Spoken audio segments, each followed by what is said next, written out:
लंका विजय अधर्म पर धर्म की जीत घोषित हो चुकी थी। संपूर्ण विश्व श्री राम की विजय गाथा गा रहा था। किंतु इस महायुद्ध के नायक श्री राम के समक्ष एक और संघर्ष खड़ा था। संघर्ष अपने अंतर्मन से, संघर्ष समाज की दृष्टि से, और सबसे कठिन संघर्ष अपनी पत्नी जनक नंदिनी सीता के साथ न्याय का। तो चलिए दोस्तों, इस कहानी को गहराई से समझते हैं। और आगे बढ़ने से पहले आपसे अनुरोध है कि मेरे चैनल को सब्सक्राइब कर लें और पोस्ट को लाइक करके कमेंट में लिखें, जय सीता माता। अशोक वाटिका से मुक्ति के बाद सीता को जब श्री राम के समक्ष लाया गया तो उनका मन असीम प्रेम और सम्मान से भर उठा। वर्षों की वेदना, अपहरण की पीड़ा और रावण की कुटिल दृष्टि से जूझती सीता आज अपने स्वामी के सामने खड़ी थी। उनके नेत्रों में प्रेम था, आभार था और आश्वासन था कि अब उनका जीवन पुनः सामान्य होगा। किंतु श्री राम का मुख गंभीर था। उन्होंने कहा, मैंने लंका पर आक्रमण किया, युद्ध किया, अपने प्रिय भ्राताओं, वानर सेना और स्वयं की जान को दांव पर लगाया, परंतु यह केवल तुम्हारे लिए नहीं बल्कि रघुकुल की मर्यादा और धर्म की रक्षा हेतु किया। सीता का हृदय कांप उठा। यह शब्द किसी विजय के नहीं, किसी स्नेहिल पुनर्मिलन के नहीं, बल्कि एक परीक्षा के पूर्व संकेत थे। श्री राम बोले, जनक नंदिनी, तुम्हें रावण ने स्पर्श किया, उसके महल में रही, उसकी भूमि पर रही। समाज मेरे ऊपर प्रश्न उठाएगा। मेरी मर्यादा, मेरी प्रजा का विश्वास सब संकट में पड़ सकता है। अतः तुम्हें अपनी पवित्रता का प्रमाण देना होगा। यह फैसला बहुत ही आश्चर्यचकित करने वाला था। पूरी जानकारी के लिए आप वीडियो में अंत तक बने रहें। सन्नाटा छा गया था। वानर सेना, लक्ष्मण, विभीषण सब स्तब्ध थे। सीता के नेत्रों में क्षण भर को पीड़ा की ज्वाला उठी, परंतु उन्होंने अपने आंसू नहीं गिरने दिए। उन्होंने चुपचाप एक दृष्टि राम पर डाली और फिर दग्ध हृदय से मुस्कुराई। उन्होंने कहा, स्वामी, आपने जो कहा वह समाज की दृष्टि से उचित हो सकता है, परंतु मैं कौन हूं यह जानने के लिए मुझे अग्नि से गुजरना पड़े।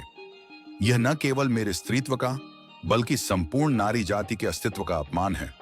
फिर भी यदि यही सत्य की कसौटी है तो मैं इस अग्नि में प्रवेश करूंगी, परंतु जान लीजिए, मेरी आत्मा पवित्र है। अग्नि भी मेरे सत्य का प्रमाण नहीं मिटा सकती। अग्निकुंड सजाया गया, लपटें भड़क रही थीं। सीता नंगे पांव निःशंक चलती हुई उस अग्निकुंड की ओर बढ़ी। उनके वस्त्र पीले रेशमी, बाल खुले, चेहरा तेज से प्रदीप्त। वे किसी दबी हुई नारी की नहीं, किसी देवी की तरह प्रतीत हो रही थीं। हनुमान की आंखें भर आईं, लक्ष्मण व्याकुल हो उठे, पर श्री राम मौन। यह मौन भी एक युद्ध था, धर्म और प्रेम के मध्य। सीता अग्नि में प्रविष्ट हुई, चारों ओर ज्वालाएं उठी, लोग घबरा गए। किंतु कुछ ही क्षणों में अग्निदेव स्वयं प्रकट हुए और उन्होंने कहा, हे राम, जनक नंदिनी सीता पवित्र हैं। अग्नि ने उन्हें स्पर्श तक नहीं किया। वह निर्विकार, निर्मल और निष्कलंक हैं। राम की आंखों से भी अब अश्रुधारा बह चली। उन्होंने सीता को बाहों में भरते हुए कहा, मुझे क्षमा करो सीते, मैंने यह परीक्षा तुम्हारी नहीं, समाज की दृष्टि के लिए रखी थी। पर क्या यह क्षमा पर्याप्त थी? क्या एक स्त्री को बार बार प्रमाण देने की आवश्यकता है? यह प्रसंग केवल रामायण का एक हिस्सा नहीं, यह संपूर्ण भारतीय समाज के लिए एक प्रश्न है।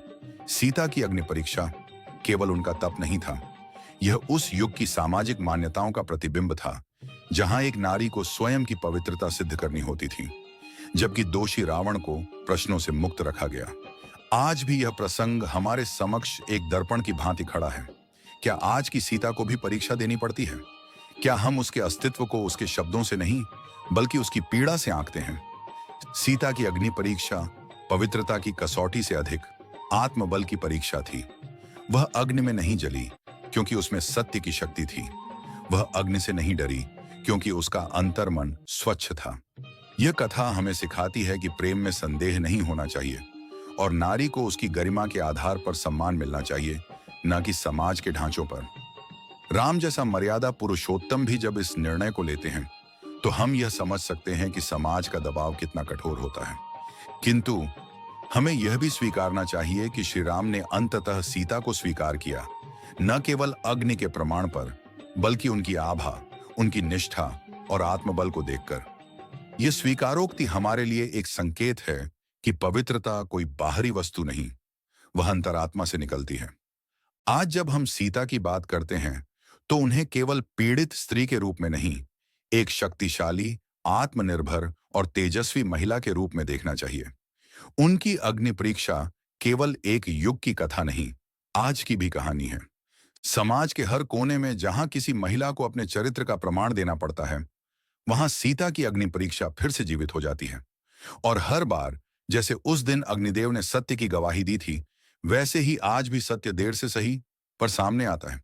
इसलिए दोस्तों, जब अगली बार आप रामायण पढ़ें, तो सीता की अग्नि परीक्षा को केवल एक धार्मिक प्रसंग नहीं, बल्कि एक सामाजिक जागरण के रूप में पढ़ें।